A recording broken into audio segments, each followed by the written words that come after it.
Ces manifestations se sont déroulées alors que le vice-premier ministre, ministre de l'Intérieur, avait interdit toute manifestation en cette période d'état d'urgence.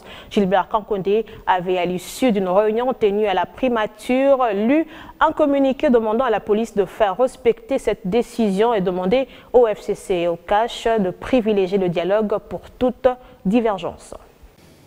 Il s'est tenu ce jour, mercredi 8 juillet 2020, autour de son Excellence, Monsieur le Premier ministre, chef du gouvernement, une rencontre ayant réuni Monsieur le Vice-Premier ministre, ministre de l'Intérieur, Sécurité et Affaires coutumières, Monsieur le ministre d'État, ministre de la Décentralisation et Réforme institutionnelle, Monsieur le ministre de la Défense nationale et ancien combattant, Monsieur le gouverneur de la ville-province de Kinshasa, ainsi que les responsables des services de sécurité civils et militaires au plus haut niveau.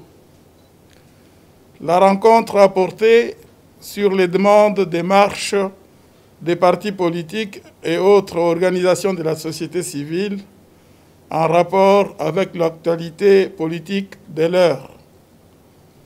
Après échange, il a été décidé ce qui suit. 1.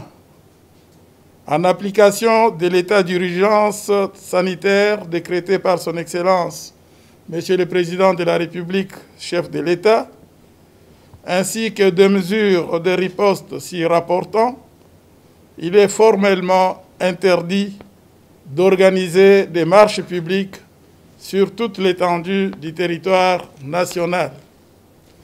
2.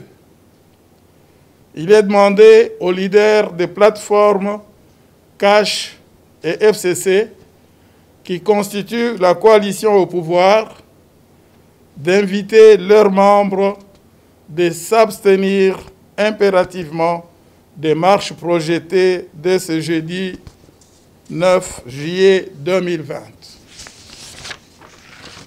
3. Il leur est demandé d'entamer urgemment des discussions politiques sur les questions de l'heure qui les divisent. 4. La police nationale congolaise est chargée d'assurer la sécurité des personnes et de leurs biens et de veiller scrupuleusement au respect de l'interdiction des marches publiques pendant toute cette période d'urgence sanitaire.